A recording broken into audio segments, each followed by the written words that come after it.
Okay, so today I'll be showing you how I go about making a loaf of sourdough. And first you have to pull your sourdough starter out of the fridge. And when it's in the fridge, I just keep the lid on loosely like this so it can breathe a little bit.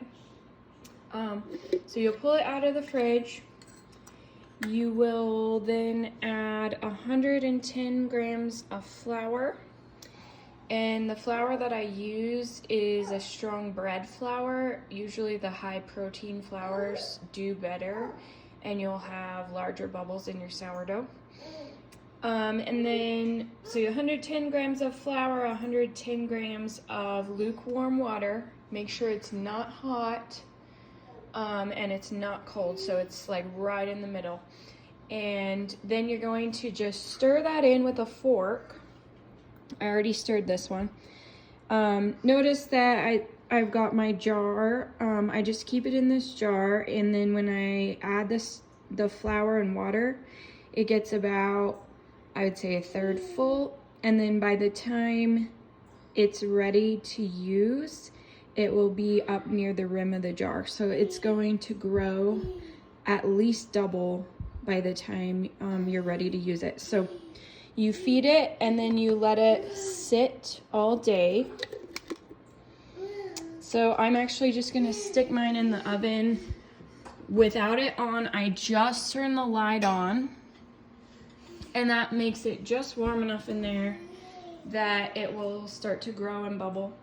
And I'll just watch it throughout the day because sometimes it can bubble over, so you just keep a little eye on it. But it's gonna rise for about 8 to 12 hours until it's up to the rim of the jar. Okay, so now we're ready to mix up our sourdough loaf. So we have our ripe starter, which has almost risen to the top of the jar, so it's more than doubled than when I put it in. And we're gonna start by weighing out 227 grams of that. So put your bowl on the scale, make sure it's in grams, and we're gonna go 227.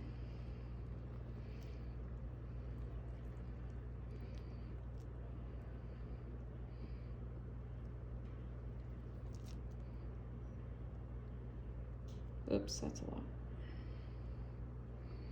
It's kind of like boogers. So I'm gonna get just a little bit of that out.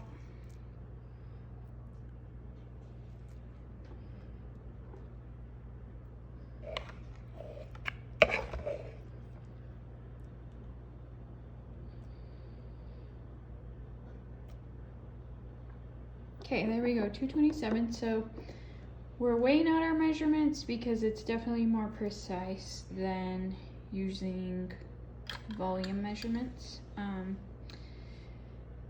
All right, so the next thing we need is 397 grams of lukewarm water.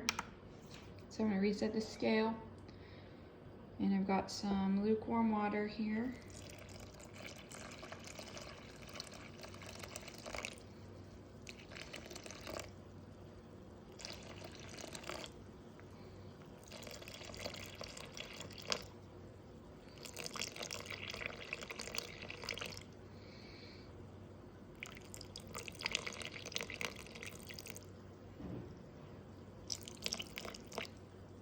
Okay, just a little bit more.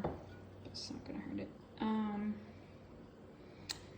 Then we need 600 grams of bread flour, and I am using an artisan whole wheat flour.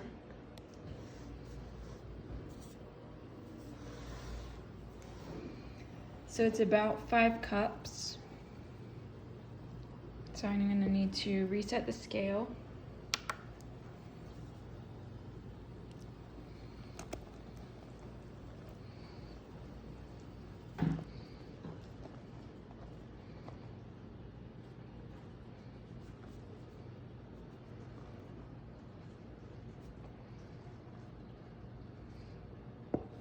Okay, a bit too much there, so I'm gonna take out a spoonful.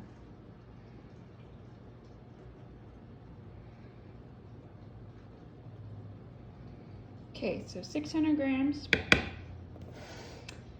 And then we need 18 grams of salt. So I'm just using a pink Himalayan sea salt, but you can use whatever you want.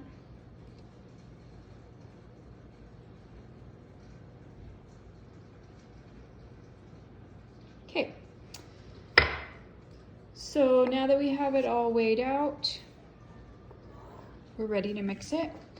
I just use a fork and I mix it for about a minute, and then I'll show you what it looks like after that.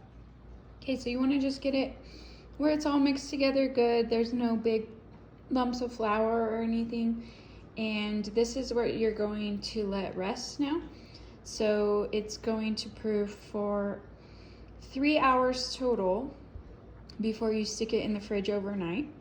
So what I usually do is I start this around 3 or 4 in the afternoon, and then I let it rise until I go to bed, and I stick it in the fridge. Now every hour, roughly every hour, you're gonna want to stretch the dough. So just to show you, I covered it with cling wrap before I let it sit.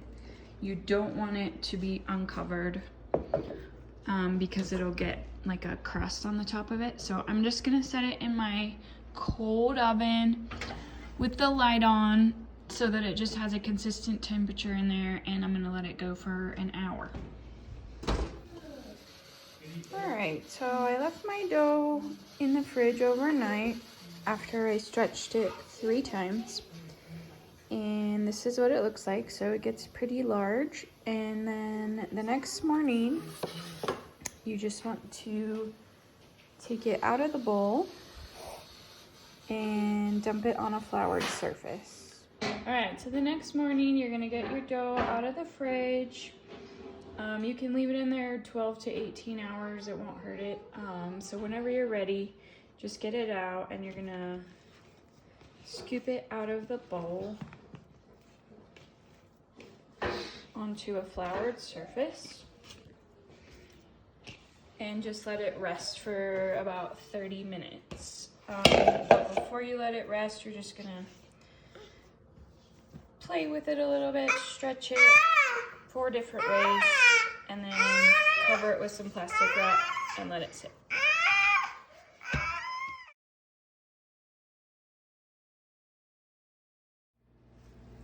Okay, so now we're gonna shape our loaf, and we're gonna need some flour. The dough is relaxed like a baby's bottom.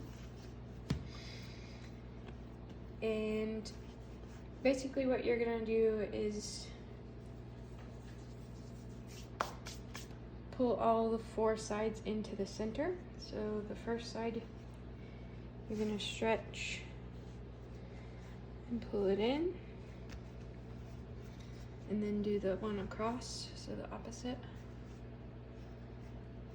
Pull it in.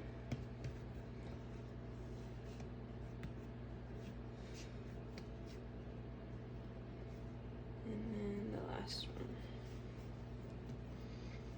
Okay, and then you want to flip it over and sort of get it to make that round shape that we're looking for.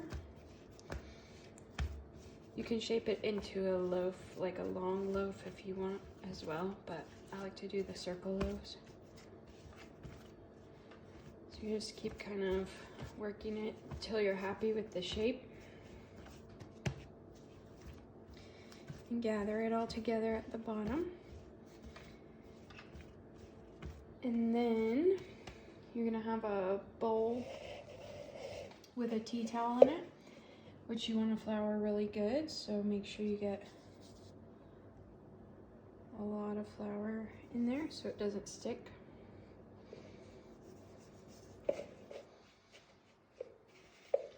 Last time it stuck and that was not fun, so I'm gonna do extra flour this time.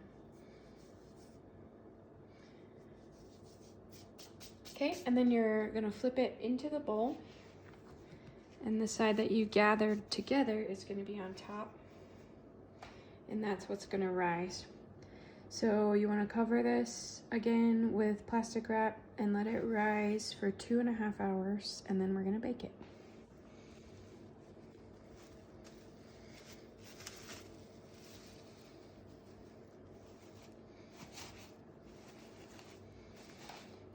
I'm going to put it back in my oven with the light on.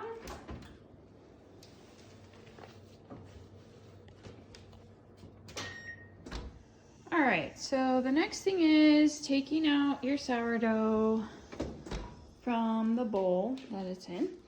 So if you remove the plastic wrap, it should have puffed up quite a lot.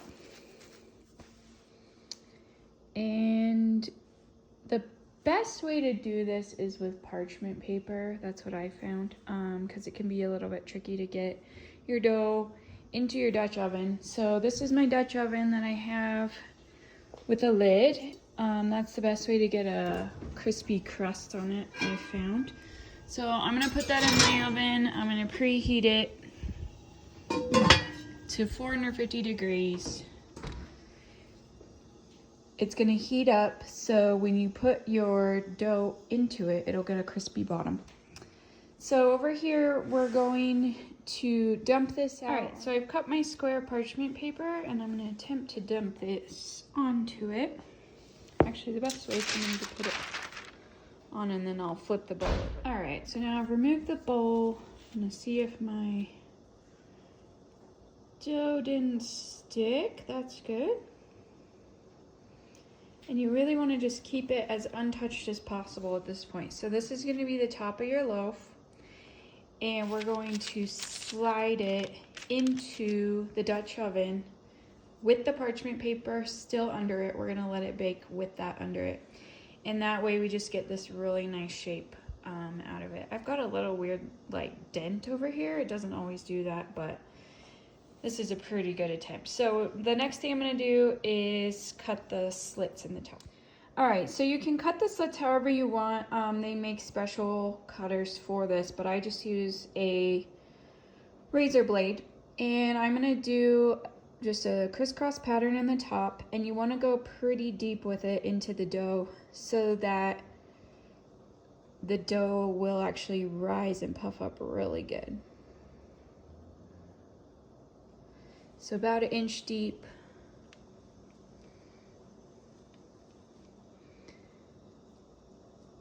There's all kinds of designs and stuff you can find online to do, but this is the easiest.